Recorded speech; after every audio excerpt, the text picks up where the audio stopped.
SSC পরীক্ষা ২০২৫-এর আমাদের কাছে অনেক শিক্ষার্থী অভিযোগ করছে তাদের ফর্ম ফিল আপে শিক্ষা মন্ত্রণালয় থেকে যে ফি নির্ধারণ করে দিয়েছে তার অনেক বেশি অতিরিক্ত টাকা নেওয়া হচ্ছে।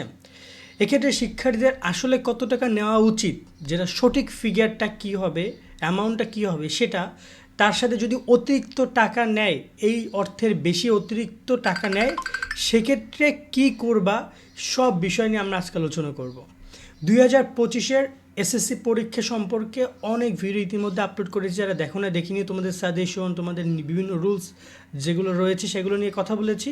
সামনে তোমাদের পরীক্ষা নিয়ে আরও অনেক গুরুত্বপূর্ণ ইনফরমেশন আসতে যাচ্ছে, যেমন তোমাদের পরীক্ষার আগে ইম্পর্টেন্ট সাজেশন, রুটিন, বিভিন্ন প্রকার নির্দেশনা পরীক্ষার বোর্ডগুলো তোমাদেরকে দিবে, সব কিছু আমরা তোমাদেরকে জানাবো। তাই আমাদের সাথে যুক্ত থাকো সাবস্ক্রাইব করে, কারণ এই তথ্যগুলো যখনই আমরা পাই, আমরা যদি সারাদিন কাজ করে এটা নিয়ে যখনই পাবো তখনই তোমাদেরকে জানিয়ে রাখবো। আর অফকোর্স বেল আইকন বাজিয়ে রাখবা, এতে করে ভিডিও আপলোড করার সাথে সাথে তোমার কাছে নোটিফিকেশন যাবে, দেন তুমি ভিডিওটা দেখে নিতে পারবা।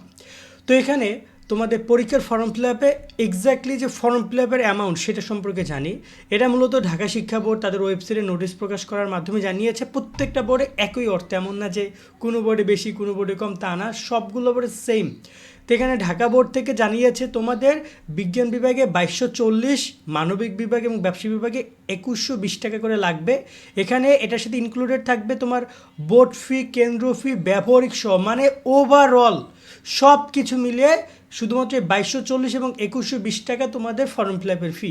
এর বাইরে ফর্ম ফিল আপের এক্সট্রা কোনো টাকা নেওয়ার ক্ষমতা নেই।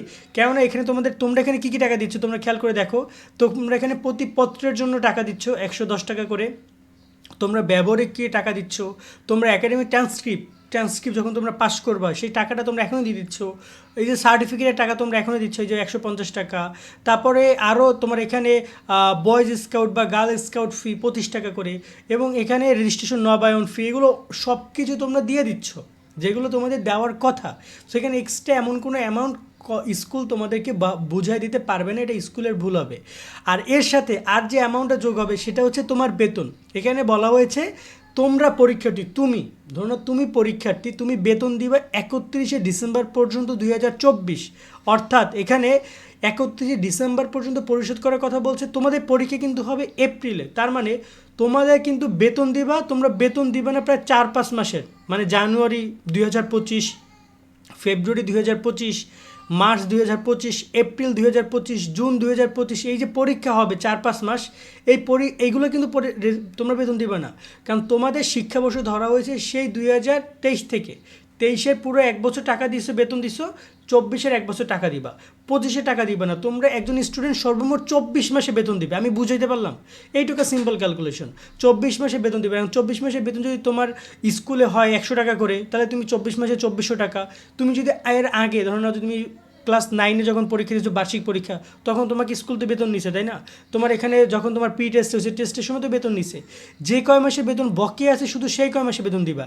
এখন যদি তুমি 1 মাসের বেতনও না দাও, এই 2 বছরে 24 মাসে ২৪০০ টাকা হয়, আবার ফর্ম ফিল আপে ২০০০ টাকা, দুইটা মিলায় প্রায় ৫০০০ টাকা হচ্ছে। এখন তুমি বলতে পারো না যে তোমার কাছ থেকে অনেক বেশি নিচ্ছে, কারণ তুমি বকেয়া রাখছো তাই বেশি হয়ে গেছে।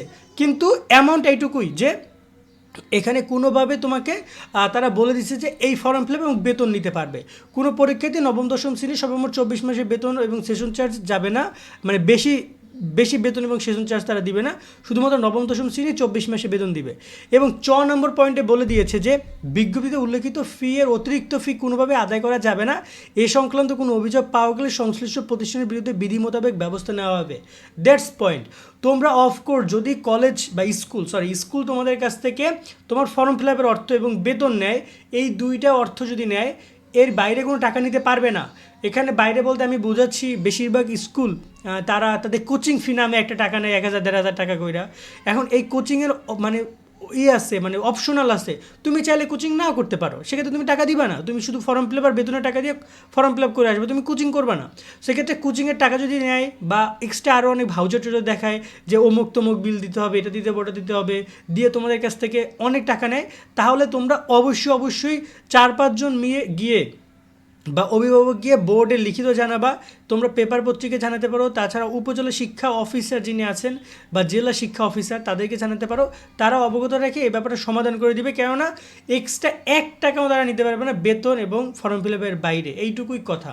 এবং স্কুলে যদি এক্সটার্নাল কোনো কিছু থাকে সেটা স্কুল এক্সপ্লেন করতে হবে কেন তারা নিচ্ছে। ধরে নেওয়া যে কোনো স্টুডেন্ট সে ফেল করেছে টেস্টে, সেখানে স্কুল 500 টাকা নিচ্ছে, 1000 টাকা নিচ্ছে ফেল করে স্টুডেন্টের এক সাবজেক্ট প্রতি। এটা স্কুলের বিজনেস, এরকম কোনো নিয়ম বোর্ডের নাই। আমি বিষয়টা বুঝতে পেরেছি। তো এই হচ্ছে বিষয়টা, এভাবে তোমরা টাকার বিষয়টা হিসাব নিকেশ রাখবা, তবে তোমরা বড় হয়েছো, তোমরা যেটা সঠিক সেটাই তোমরা করবা। যদি তোমাদের স্কুল তোমাদের কাছ থেকে অতিরিক্ত টাকা নেয়, অফকোর্স তার বিরুদ্ধে ব্যবস্থা নেওয়ার অধিকার তোমার আছে। এক্ষেত্রে ভয় পাওয়ার কোনো কিছু নাই। 4-5 জন একত্রিত হবা একটু, যাদের কাছে যারা মনে হচ্ছে প্রতিবাদী, কারণ একজন হইলে পরবর্তীতে তুমি বৈষম্য শিকার হবা, তোমাকে স্কুলের টিচাররা মানে বলা যায় যে এক প্রকার তোমার উপরে মানে রোশনাল চালাবে। তাই সবাই একত্রিত হয়ে এটার প্রতিবাদ করো, অফকোর্স এটা সফল তোমরা হবা। আজকের মতো আমরা কি বিদায় নিচ্ছি, সকলে ভালো থাকো, অনেক আল্লাহ হাফেজ।